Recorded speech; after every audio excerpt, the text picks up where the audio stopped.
She was crying like I had never heard a woman cry before in my life. And I just cried for weeks and weeks. Everything reminded me of a baby.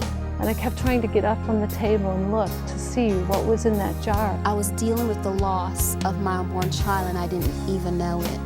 I believed that my life was spared that night just so that I could be here right now and say abortion hurts women. Whisper, be silent no more. Welcome to Faces of Abortion.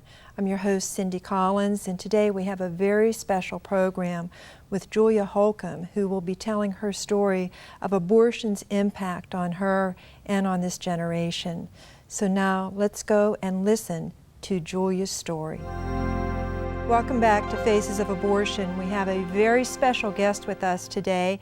Again, through Skype technology, we have Julia Holcomb. And Julia, welcome to Faces of Abortion.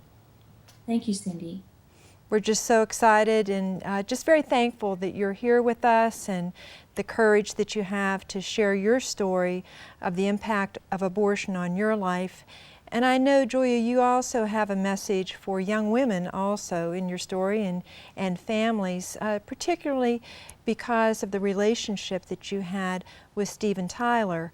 And what I'd like for you to do is begin to share a little bit about that relationship with Steven Tyler and how that led you into the relationship and the impact of abortion. I met Steven when I was just 16 years old. I had just had my 16th birthday when I met Steven at a concert in Portland, Oregon. He was the lead singer of the rock group Aerosmith, and many people know him today as a former American Idol judge. But this was a long time ago. I was a very young girl, and I idolized Steven, and we began a relationship that night that lasted about 3 years. After we met, I moved to Boston to live with Steven. I can remember my mother driving me to the airport and saying goodbye to me. I got on a plane and I arrived and I moved into Steven's apartment with him. Because I was underage, he became my legal guardian, and my mother signed over guardianship of me to Steven. And I can remember when he told me that my mother had signed the guardianship papers. It was a bewildering moment. I remember not really fully understanding what it meant. I knew that we wouldn't be married, but he would be like a father figure, and yet we were in a relationship. I was taking the birth control pill, and we began to tour together. I remember traveling with the band, going to lots of different locations in different cities, and sitting on the side of the stage watching Steven sing and thinking that in some ways I was very lucky. I remember thinking that he was just everything to me at that time. So I didn't really understand the dangers that lifestyle could hold for me.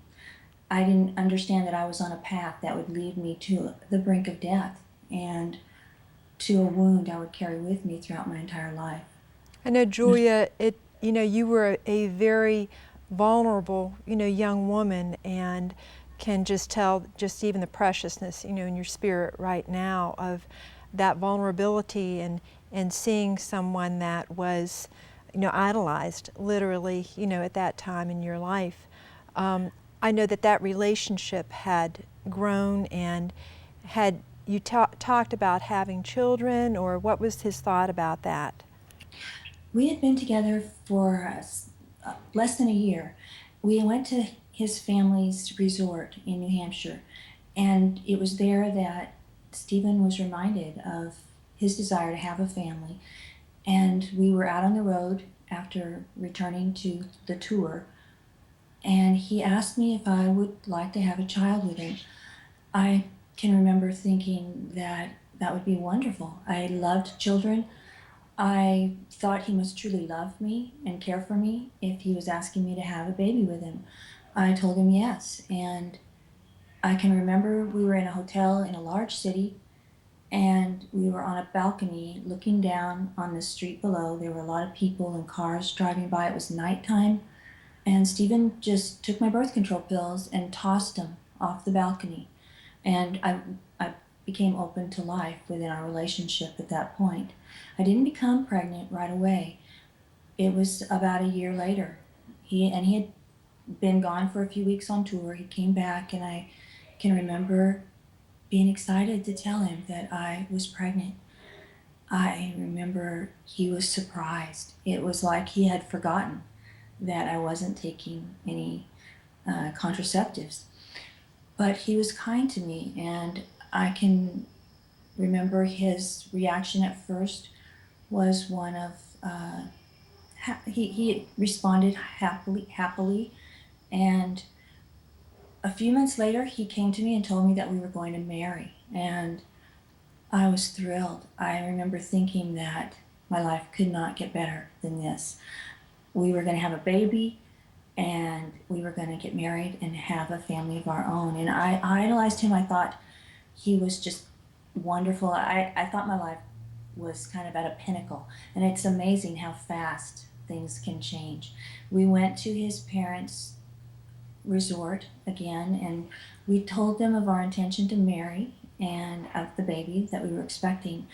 And that night just did not go well at all.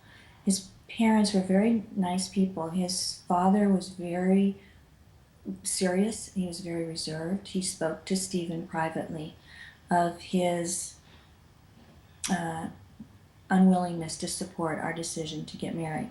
His mother was, she was a sweet lady. I remember loving her dearly. She was supportive. She thought we would have a difficult time, but that we would just have to get through it, and that one step at a time we'd make it. But he also, his grandmother was living there with his parents. She was very elderly. He was the oldest son of an Italian family, and he asked his grandmother if she would give us her wedding ring for us to marry with. And she didn't think we looked like a very good bet. She thought that our relationship looked very unstable. And she told us that if our marriage ended in divorce, that the ring might leave the family, and she declined to give the ring. And at that point, things just went downhill for the two of us. We went back to Boston, where our apartment was, and we quarreled. We fought. I remember thinking, for the first time, realizing how vulnerable my position was. Stephen was the one making all the decisions. He was the one who had wanted to have a baby, and then here I was. I thought he would stand by me, but I could see at this point his attitude had changed. He did not want to marry, and we went back to our apartment, and things were just in limbo. I wasn't really sure what would happen next. I remember thinking, well, we'll just live together and have our baby.